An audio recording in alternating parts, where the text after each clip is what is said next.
Hey, I'm Allison, here with Pirate Satellite Television and the band NorthHead. We are in Band Studio Central off of Barber in Portland, Oregon, and we're just crashing a session. So let me introduce our first band member.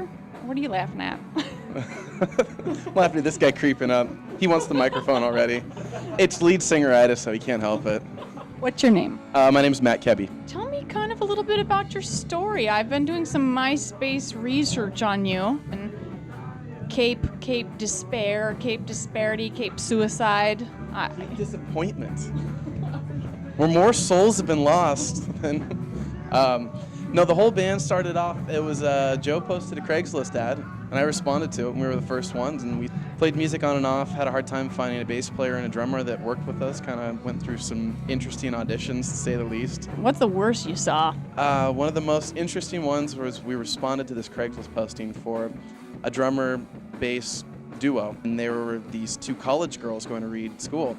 So we're thinking, this could be really hot, we could have, the rockin' female rhythm section going on. And we showed up to rehearse with them, and it was like this 40-year-old midget and this 25-year-old, I think Indian woman she probably was.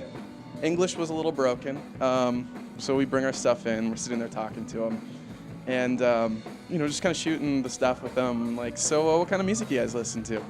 And the Pakistani or Indian girl turns and says, well, I'm into the funk and she's into the punk.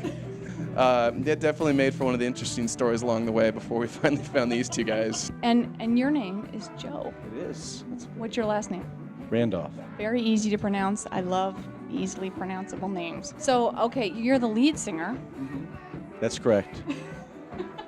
Oh. So I was reading on your MySpace, and let me just quote, if I may. It's like sitting down and drinking deep, but not alone. And that's very touching, because I drink alone often. Well, yeah, I like George Thorogood, but it's the idea is, we want a community of people that are, together, not just to watch a band play, but because they're personally involved in some way. That's part of what music does. It brings people together and establishes a little bit of a community. My name's Steve Sigathy, which many of my friends have cleverly transitioned into Zig. Well, how do you like Portland? I love Portland. It's kind of hard to get a job here, as I think several people in this room could relate. But it's the second paycheck, I call it, of living in Portland that we enjoy. How does it feel to be an artist here? Is it a little bit easier here? It's so awesome to be in a city with so many creative minds. On the other hand, it's very challenging to get noticed.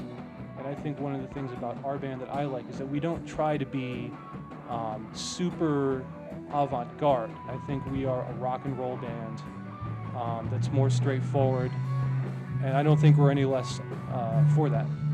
My name is Christian, otherwise known as the C-Funk Palace of Love.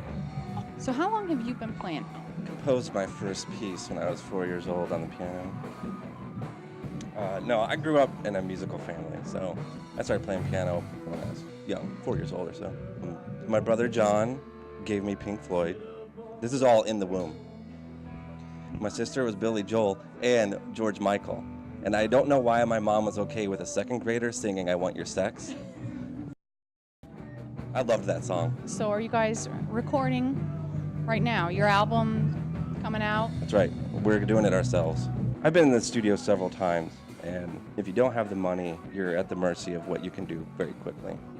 So if you get lucky and you meet sound engineers and studio managers that work really well with you and just understand the sound you want, they make it happen, and that's great, you lucked out. I think that we would all enjoy the process. That's the biggest part. Songwriting in the band room and jamming is collective, fun, and energetic. But then making the record, it's just a whole nother level of that kind of creativity and fun. And I think no matter what we do, pop, the pop rock, no matter how heavy you get, whatever direction we go, being groove-oriented is a priority. And that's the job of being a friend, Zig, over here, and myself.